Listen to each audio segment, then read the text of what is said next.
Assalamu alaikum guys, welcome back to my YouTube channel. So in this video I will tell you some important definitions according to the board exam कि कौन सी ऐसी maths की important definitions हैं short questions के लिए जो आपको लाजमी तौर पे करके जानी चाहिए। ठीक है, so let's start the video. Firstly अगर हम यूनिट नंबर 1 को डिस्कस करें तो इसमें से जो आपकी डेफिनेशन है क्वाड्रेटिक इक्वेशन की जो डेफिनेशन है this is very much important. ठीक है, ये डेफिनेशन आपने लाजमी तौर पे करके जानी है। This is very very important definition.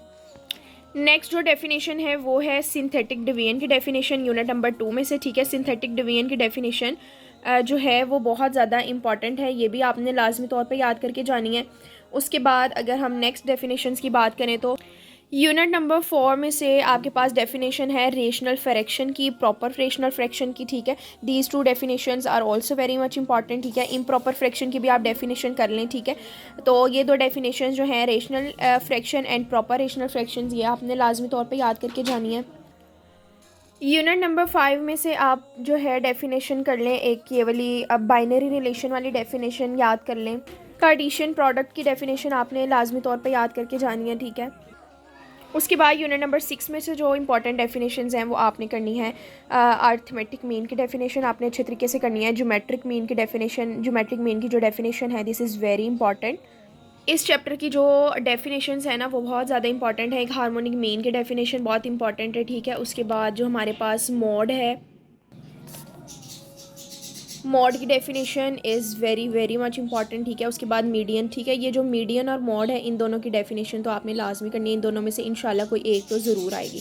उसके बाद जो हमारे पास डिस्पर्शन है, डिस्पर्शन की डेफिनेशन आपने करनी है। वेरिएंस और उसके बाद स्टैंडर्ड डेविएशन, ये दोनों डेफिनेशन भी आपने लाजमी तौर पे करनी है। वेरिएंस और स्टैंडर्ड डेविएशन में से भी कोई ना कोई एक डेफिनेशन इंशाल्लाह ज़रूर आएगी। ठीक है, एक ही आपने मीडियन और मॉड वाली दोनों डेफिनेशंस बहुत अच्छे तरीके से करके जानी है। ठीक है, इन दोनों में से कोई एक इंशाल्लाह ज़रूर आएगी। और एक आपके पास जो वेरिएंस और स्टैंडर्ड डेविएशन वाली डेफिनेशंस है ना, ये दोनों भी आपने लाजमी तौर पे करके जानी है। ठीक है, यूनिट नंबर 7 में से आप एक क्वाड्रेंटल एंगल जो है ये आप लाजमी तौर पे करके जाएँ। उसके बाद यूनिट नंबर 8 में से आपके पास ये ऑब्ट्यूज़ एंगल और आपके पास जो एक्यूट एंगल है, ये दोनों डेफिनेशंस आपको लाजमी तौर पे याद होनी चाहिए। एक्यूट एंगल की डेफिनेशन और ऑब्ट्यूज़ एंगल की डेफिनेशन जो है ये बहुत इंपॉर्टेंट है। इन दोनों को एक ही क्वेश्चन में भी पूछा जा सकता है कि what do you mean by obtuse angle and acute angle, या what is the difference between acute angle and acute angle and obtuse angle. ठीक है, तो ये दोनों डेफिनेशंस आपने लाजमी तौर पर अच्छे तरीके से करके जानी है।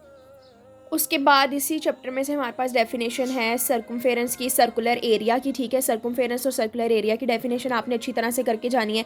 उसके बाद ये जो सीकेंट की डेफिनेशन है ना, दिस इज़ इंपॉर्टेंट डेफिनेशन, ये वाली डेफिनेशन आपने लाजमी याद करके जानी है। ठीक है, यू शुड नो के व्हाट इज़ सीकेंट। ठीक है, उसके बाद टेंजेंट जो है और लेंथ ऑफ टेंजेंट। ठीक है, ये जो डेफिनेशन आपके पास लेंथ ऑफ टेंजेंट की, ठीक है, तो ये आपसे इस तरह भी पूछी जा सकती है कि व्हाट इज़ टेंजेंशियल लेंथ। ठीक है, तो आपने उसमें कंफ्यूज नहीं होना, वो यही है लेंथ ऑफ टेंजेंट या टेंजेंशियल लेंथ, यानी वो टेंजेंट के आगे IAL लगा के और आगे लेंथ लिख दें तो आपने इसे कंफ्यूज नहीं होना। ठीक है, तो टेंजेंट की, लेंथ ऑफ टेंजेंट की और उसके बाद सेक्टर की, ये आपने डेफिनेशन करनी है। सेंट्रल एंगल की बहुत अच्छे तरह से करनी है।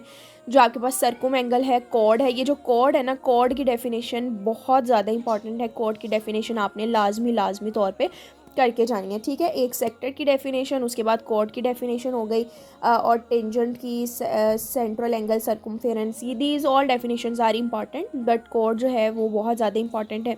उसके बाद आ जाती है हमारे पास डेफिनेशन साइक्लिक कोऑर्डिनेटर की। ठीक है, ये आपने लाजमी तौर पे करनी है। उसके बाद ये एक ज्योमेट्री की डेफिनेशन है, इसे आप चैप्टर में देखें। ठीक है, ये ज्योमेट्री की डेफिनेशन आपने लाजमी तौर पे याद करके जानी है। This is very important definition. Next अगर हम बात करते हैं तो हमारे पास ये सर्कमफेरेंस की डेफिनेशन इंपॉर्टेंट है। ठीक है, आर्क जो है ना, आर्क की आपके चैप्टर में देखिएगा, इसमें आपको जो एक मेजर एंड माइनर आर्क की डेफिनेशन आपने ना लाजमी तौर पे करनी है। ठीक है, आर्क की definition major and minor arc. ठीक है, ये दोनों डेफिनेशंस बहुत ज़्यादा इंपॉर्टेंट है, ये आपने लाजमी तौर पे करनी है। चैप्टर में से आप देखें इसको, major arc and minor arc, ये आपने लाजमी तौर पे, this is very important definition. ठीक है, उसके बाद आपने सीकेंड लाइन की डेफिनेशन बहुत अच्छी तरह से करनी है। This is also very important. De Morgan law जो है ये, this is very much important. ठीक है, ये आपको बहुत अच्छे तरीके से इसकी डेफिनेशन आनी चाहिए। ठीक है, उसके बाद हमारे पास एक डेफिनेशन है सेक्टर ऑफ सर्कल की, ठीक है, ये आपने लाजमी तौर पे करनी है, ठीक है। मेजर एंड माइनर आर्क होगी, सेक्टर ऑफ द सर्कल हो गया, ठीक है। उसके बाद हमारे पास आ गया second line De Morgan law आ गया, ठीक है। उसके बाद आगे हमारे पास जो डेफिनेशंस आ जाती हैं वो है हमारे पास यूनिट नंबर 13 में से, ठीक है। यूनिट नंबर 13 में से अब हम देखते हैं कि कौन कौन सी डेफिनेशंस इंपॉर्टेंट है। यूनिट नंबर 13 में आपने करनी है सर्कमफेरेंस की डेफिनेशन, ठीक है, this is very important definition.